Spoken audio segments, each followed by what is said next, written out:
बढ़ते हैं question number 6 की ओर, जिसे मैंने हिंदी और इंग्लिश दोनों में लिखा है ताकि हिंदी मीडियम और इंग्लिश मीडियम के बच्चों को कोई दिक्कत ना हो। कह रहा है a 1.5 metre tall boy is standing at some distance from a 30 metre tall building. The angle of elevation from his eye to the top of the building increases from 30 degree to 60 degree as he walks towards the building. Find the distance he walk towards the building. कह रहा है 1.5 metre लंबा एक लड़का है, 30 metre ऊंचे एक भवन से कुछ दूरी पर खड़ा है। जब वह ऊंचे भवन की ओर जाता है तब उसकी आंख से भवन के शिखर का उन्नयन कोण 30 डिग्री से 60 डिग्री हो जाता है। तो बताइए कि वो भवन की ओर कितनी दूरी तक चल कर गया। कह रहा है मान लीजिए ये एक लड़का है, ठीक है, ये एक लड़का है और ये भवन की ओर जा रहा है और भवन का जो आपको बता रहा है कि जब वो भवन की ओर जाता है तो जो उन्नयन कोण होता है 30 डिग्री से 60 डिग्री हो जाता है और भवन का ऊंचाई दिया है 30 मीटर। तो मान लीजिए ये भवन हो गया, ठीक है, ये भवन हो गया। तो इसका ऊंचाई 30 मीटर दिया हुआ है और ये जब ये बच्चा इसकी ओर जाता है तो जो इसका कोण बनता है वो उसके आँख पे बन रहा है। क्वेश्चन में स्पष्ट कह रहा है कि उसकी आँख से भवन के शिखर का उन्नयन कोण, तो यहाँ आँख है इसका, तो यहाँ से बात की जा रही है। तो ये इसके लिए क्या हो जाएगा, क्षैतिज रेखा यानी कि हॉरिजॉन्टल लाइन हो जाएगा। और ये जो बनेगा वही होगा ना इसका एंगल ऑफ, ये जो बनेगा, ये कोण जो बनेगा वही होगा ना एंगल ऑफ एलिवेशन यानी कि उन्नयन कोण, ठीक है। तो ये क्या हो गया, दृष्टि रेखा यानी कि लाइट ऑफ साइट हो गया और ये क्या हो गया, हॉरिजॉन्टल लाइन। तो इन दोनों के बीच जो कोण बनता है वो क्या होता है, उन्नयन कोण या अवनमन कोण भी हो सकता है। लेकिन ये होता है, शर्त ये होता है कि जो लाइट ऑफ साइट यानी कि जो आपका दृष्टि रेखा हो वो क्या हो, ऊंचा हो, किससे, ऊपर हो, हॉरिजॉन्टल लाइन से। तो ये उन्नयन कोण, और जब नीचा हो जाए लाइट ऑफ साइट तो वो क्या हो जाता है, अवनमन कोण। तो यहाँ उन्नयन कोण स्पष्ट क्वेश्चन में कह रहा था, तो यहाँ कितना डिग्री का कोण बन रहा है, पहले 30 डिग्री का कोण बन रहा है। और जब बच्चा कुछ दूरी पे जाता है, तो मान लीजिए कुछ दूरी है, यहाँ जाता है तो इसका कोण कितना डिग्री हो जाता है, इसका कोण 30 डिग्री से बढ़ के 60 डिग्री हो जाता है, ठीक है। क्वेश्चन में यही कह रहा है। तो मान लीजिए ए बी एक मीनार है, ठीक है, और लड़का का हाइट है सी डी और जिस बिंदु पे गया उस बिंदु का नाम हम रख देते हैं ई और ये बिंदु को एफ मान लीजिए, ठीक है, इस बिंदु को। तो हमें ज्ञात करना है कि बच्चा कितना दूरी तय किया, यानी कि इस दूरी को हमें ज्ञात करना है, इस दूरी को, ठीक है। तो हम एक चीज़ देख रहे हैं कि बच्चा का हाइट यहाँ दिया है 1.5 मीटर। तो जो मीनार का हाइट में से बच्चा का हाइट को तो घटाना पड़ेगा, तभी तो हमें ये पता चलेगा ये दूरी। क्यों, क्योंकि मीनार का जो हाइट है और जो बच्चा का हाइट है, तो यहाँ जो एंगल ऑफ एलिवेशन यानी कि उन्नयन कोण बना है वो बच्चे के आँख पे बना है। इसलिए हम क्या करेंगे, ये एक आपका रेक्टेंगुलर शेप दिख रहा है तो आमने सामने का भुजा यानी कि फ्रंट आर्म्स क्या होता है, बराबर होता है। तो इसलिए डी सी बराबर हो जाएगा एफ बी के, तो यानी कि एफ बी कितना हो गया 1.5।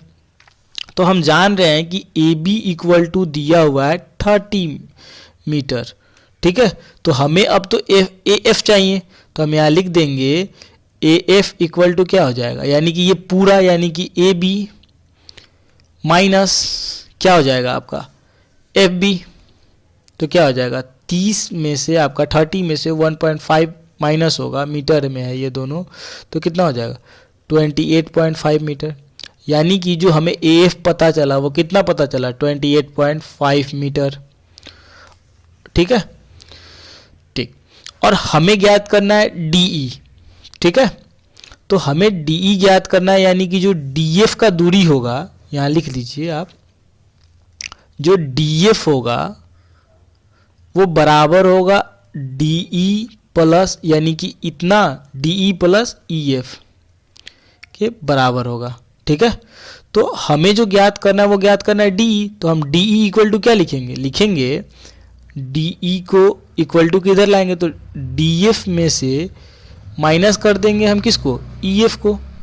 यानी कि हम सबसे पहले इतना का मान निकाल लेंगे और उसमें से इतने को घटा देंगे, यानी कि डीएफ में से ईएफ को घटा देंगे तो इतना पता चल जाएगा। तो मैंने वही तो यहाँ लिखा है। तो अब हमें इसमें क्या ज्ञात करना होगा, यहाँ दो समकोण त्रिभुज बन रहे हैं, यहाँ पे क्या होगा, एक राइट एंगल बनेगा, तो सामने का भुजा इसके लिए क्या हो जाएगा एच, और ये इसके लिए क्या हो जाएगा, इसके लिए भी एच हो जाएगा, यानी कि यहाँ दो समकोण त्रिभुज बन रहे हैं। तो यहाँ लिख देंगे सॉल्यूशन के लिए, एक समकोण त्रिभुज बन रहा है ए एफ डी, यानी कि यहाँ लिख देंगे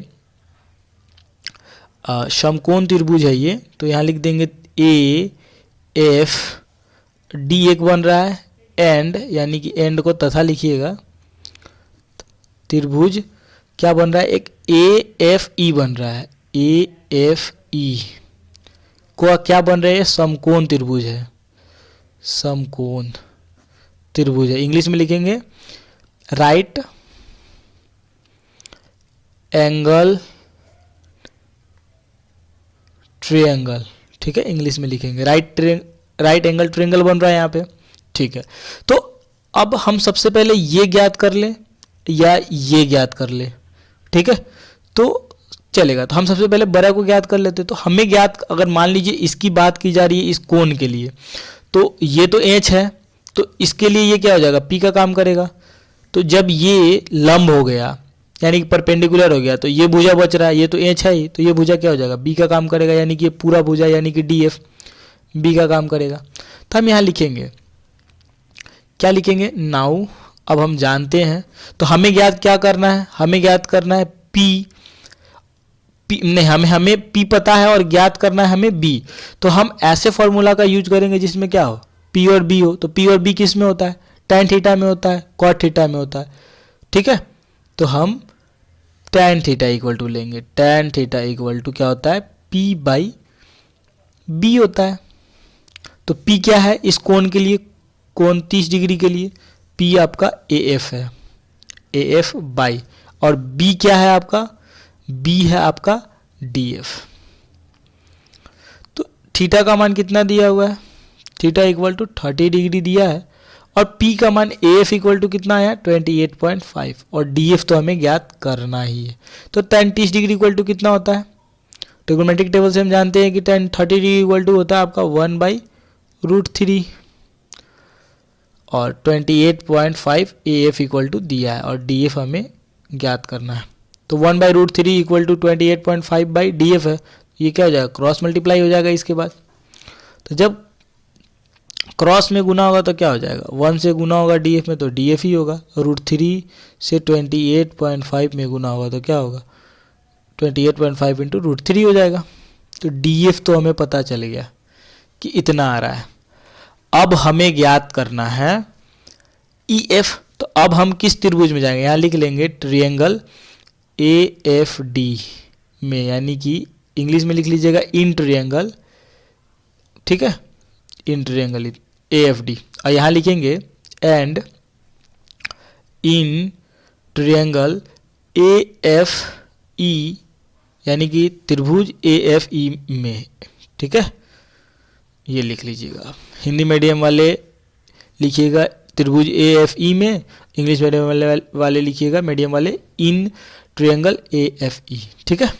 तो लिखिएगा। अब हमें तो ज्ञात करना है, फिर वही बात हो गई, इस कोण के लिए जब बात की जा रही है, इस कोण के लिए तो ये कोण पी हो गया और ये ई एफ क्या हो गया, बी हो गया। तो हमें लिखेंगे tan का ही लेंगे, फिर हमें बी ज्ञात करना है, तो tan थीटा इक्वल टू क्या हो जाएगा, इसके लिए ये क्या काम, ये ए एफ पी का काम करेगा, तो ए एफ, और ई एफ क्या है, ई एफ बी हो गया। तो ई एफ थीटा कितना दे रहा है, यहाँ पे 60 डिग्री की बात की जा रही है, 60 डिग्री हो रहा है, तो tan 60 डिग्री इक्वल टू हो जाएगा आपका ए एफ का मान कितना है 28.5, और ई एफ हमें ज्ञात करना ही है, ठीक है। तो ये 60 डिग्री है, तो tan 60 डिग्री इक्वल टू होता है √3, और ये 28.5 है, और ये ई एफ है ही। तो अब इसको हम, जब इसके नीचे 1 छिपा होता है, तो अब क्या हो गया, इक्वल टू आ गया, तो क्रॉस मल्टीप्लाई हो जाएगा। तो क्रॉस मल्टीप्लाई होगा तो क्या लिखेंगे, ई एफ इससे गुना होगा, तो E F into √3 equal to 1 into 28.5, तो 28.5 होगा, 28.5। तो ये देखिए ई एफ इंटू √3 है, तो हम normally E F equal to क्या लिखेंगे 28.5, और इंटू में था ये, तो इक्वल टू के इधर आएगा तो बाई में हो जाएगा, तो √3 यानी कि बट्टा में हो जाएगा, तो √3 उतना हो जाएगा। तो हम ये जानते हैं कि जो डिनोमिनेटर होता है वो रूट में नहीं होता है, तो इसको क्या करेंगे, हम परिमेयकरण करेंगे, रेशनलाइज करेंगे, यानी कि हर क्या होता है, रूट में नहीं होता है। तो परिमेयकरण करेंगे तो हम क्या लिखेंगे, 28.5 बाई रूट थ्री इंटू जो डिनोमिनेटर है यानी कि हर है उससे क्या करेंगे, न्यूमिनेटर में एक बार गुना करेंगे और डिनोमिनेटर में यानी कि अंश और हर दोनों में गुना करेंगे रूट थ्री। तो अब ये कितना हो जाएगा, ये हो जाएगा 28.5 into root three by root three into root three equal to root nine हो गया, और रूट नाइन से रूट हटेगा तो कितना हो जाएगा, 3 हो जाएगा। अब देखिए ये इतना आ गया, ये कितना का मान आया आपका, EF आ गया। तो हमने एक आपको फॉर्मूला बताया था कि हमें ज्ञात करना है DE, तो DE इक्वल टू क्या मैंने लिखा है, DF माइनस EF लिखा है, तो इस पे हम रखेंगे। तो यहाँ लिख दे रहे हैं DE equal to DF minus EF है। तो DF का वैल्यू कितना आया है, DF इक्वल टू आया था मेरा 28.5 इंटू रूट थ्री, और EF इक्वल टू आया 28.5 into root three by three. तो देखिए ये आपका बटा पका घटाव है, तो इसके नीचे 1 छिपा होगा तो 1। तो अब इसमें से हम क्या करेंगे, इन दोनों में से LCM लेंगे तो 3 होगा, तो 1 से 3 डिवाइड होगा तो कितना मरतबे कटेगा, 3 बार में, तो 3 से इसमें मल्टीप्लाई होगा, तो 3 इंटू 28.5 इंटू रूट थ्री है माइनस 28.5, ये 3 से 3 कट जाएगा तो ये उतना ही होगा, यानी कि 1 इंटू 28.5 इंटू रूट थ्री, तो इतना सेम हो जाएगा, तो रूट थ्री।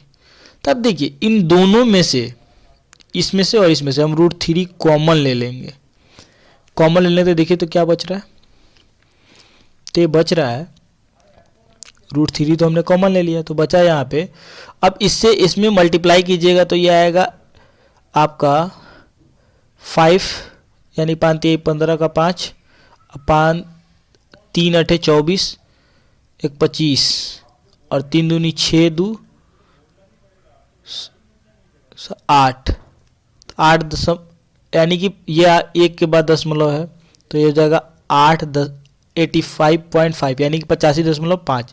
तो ये इतना को मल्टीप्लाई किया 3 इंटू 28.5 तो कितना है 85.5, और इसमें से तो हम रूट थ्री कॉमन ले लिए थे तो रूट थ्री यहाँ हो गया, और ये कितना था 28.5 ही रहेगा, और बाई 3 था तो 3 रहेगा। तो अब देखिए तो इसमें से ये घटेगा तो कितना बचेगा, तो ये घटेगा तो 0, 15 में से 8 जाएगा 7, और 8 में से 2 यानी कि एक तो कैरी ले लिया था, हासिल ले लिया था, तो 8 में से 2 जाएगा, यानी कि 7 में से 2 जाएगा तो 5, यानी कि 57 रूट 3 है। रूट थ्री तो रूट थ्री था ही, तो रूट थ्री से हो गया, तो इसमें से ये घटा के रूट थ्री इंटू कर दिए, और 3 था तो 3 से ये कटेगा तो कितना होगा 19 रूट 3, यानी कि जो आपका हमारा DF था,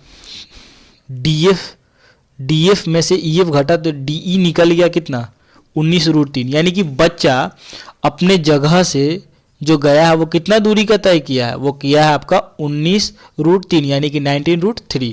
तो आंसर हो जाएगा आपका। तो ये आपका क्वेश्चन नंबर 6 सॉल्व हो गया। कोई डाउट हो तो कमेंट में आप हमें ज़रूर बताइएगा, ठीक है।